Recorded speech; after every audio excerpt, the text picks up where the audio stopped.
Hello again.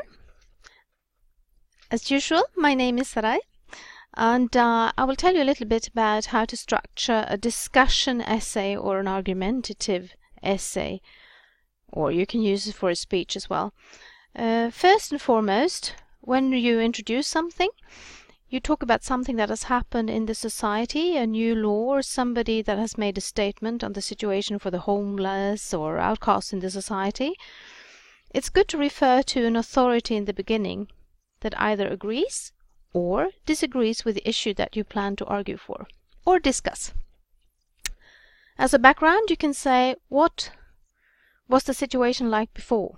And then you present the main idea, what you will argue for or what you will discuss. Be as short and concise as possible so nobody will misinterpret what your standpoint is or what you plan to discuss. And try to separate your main arguments if you plan to argue. And for instance, you can use a graph to support what Professor X has said on the matter. Avoid referring to yourself. And as the first argument, you will always start with logical arguments. Refer to facts and data as much as possible to support your argument. That way you will become credible in the eyes of your reader. And the second argument, it's good if you mention some of the arguments that your opponents may have and contradict them, since it shows that you know the other side as well. That's called counter-arguments and refutation, which I will explain further down below. The third argument should be emotional, to convey your readers in the end to believe like you do. Appeal to them, make them feel that it's the right way to act and so forth. In the conclusion, you make a short summary and finish with an appeal. You may refer to the introduction and draw a conclusion that supports your point of view, hiding under a famous authority, or you could state something yourself. When you argue, please keep this in mind. A fact is a truth that is scientifically proven or generally accepted. For instance, a smartphone allows the user to access the internet. But an opinion, on the other hand, is only a point of view among many. For instance, cell phones are destroying people's privacy. This means that not all people agree on this, so it's an opinion. How can you then discuss your opinions? An opinion, for instance, could be animals use language to communicate with each other. Well, do we have any factual examples? Yes. Arctic wolves, for example, communicate the presence of caribou through their howls and barks. Other wolves hear the messages and are able to meet their pack to join the hunt. And then you need to add an interpretation. And then you say, clearly, if another animal can understand vocalized messages that tell the location of the food, then that animal is using language. So you started off with an opinion, but you supported it with a factual example, and then you interpret it, you discussed it. How then are you supposed to present a counter-argument and refute it? What is a counter-argument? It's an opposing argument. It disagrees with the writer's opinion. By including the counter-argument, the writer shows an understanding of other points of view. One example. Many people think that a child is unhappy without brothers or sisters. However, most children would disagree with this statement. And then you refute it. The writer's response, then, to this counter-argument. In the refutation, the writer shows why the counter-argument is weak and the writer's position is strong. The refutation may also address doubts the reader might have about the writer's position. And then you have this example. As only child receives more attention from parents, gets into fewer fights, and has plenty of social contacts with friends and classmates. So here the writer raises a counter-argument that people think children are unhappy without siblings. Then the writer gives refutation. Only children are not unhappy, and give reasons to support the argument. But when you write an argumentative essay, you should also add concession. So you have the first counter-argument, that many people think that a child is unhappy without brothers or sisters. However, most children would disagree with this statement. A concession, though, is something that shows that the writer agrees with the opposing point of view, but emphasizes that his or her argument is still stronger. So yes, a child can be unhappy, but, and if you use but or however, you sort of contradict, just like that most children would disagree with this statement. But you should show not just most children, but even you as a writer can understand that. And refutation is the same. As only child receives more attention from parents, gets into fewer fights, and has plenty of social contacts with friends and classmates. So there's a refutation. Only children are not unhappy, and gives reason for the argument. However, the concession is once again strongly emphasizing that, yes, I do understand your point of view, even if I don't understand, even if I don't agree. And here we have two examples. The first one is from a discussion essay. It's taken from the book Effective Academic Writing, and if you plan to study at the university later on, I suggest you buy it. According to Solid Gold 3, a discussion essay presents and discusses issues surrounding a popular or a particular topic, usually one that is debatable and open to discussion. It should provide a well-rounded understanding of the issues before the writer presents his personal opinions and conclusions. Its main function is to answer the questions posed in the introduction. An example of a discussion essay then. What can space exploration do for me? It's a question, and now it will be discussed. First, the writer presents what the space exploration has done in general. Astronauts have walked on the moon, robots have traveled to Mars, and countries around the world have contributed to the International Space Station. These exciting events have made a difference in ordinary people's lives, whether they realize it or not. Space exploration has not only created history, it has also provided many practical benefits for humans here on Earth.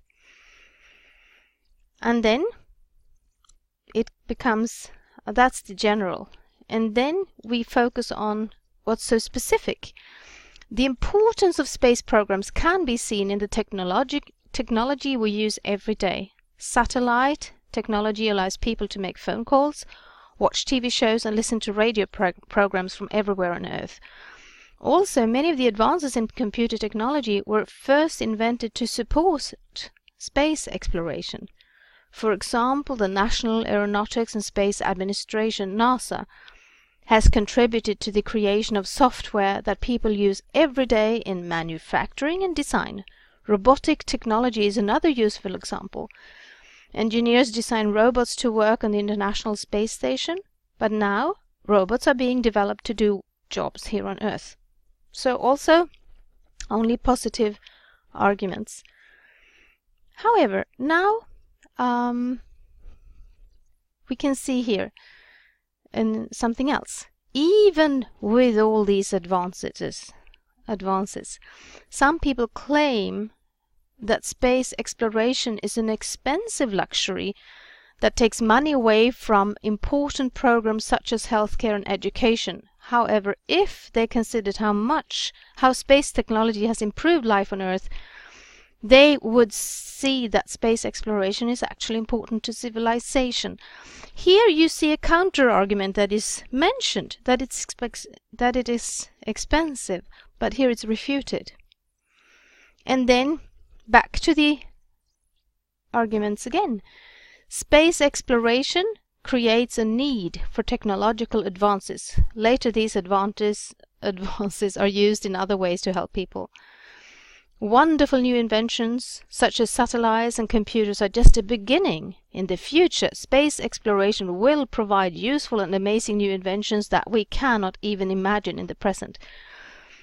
Here the author never reveals his personal, he never writes I think or this is good, but he presents, or she presents, positive views on space exploration by mentioning, viewing this in a formal way and talking about all the advantages that we have thanks to this.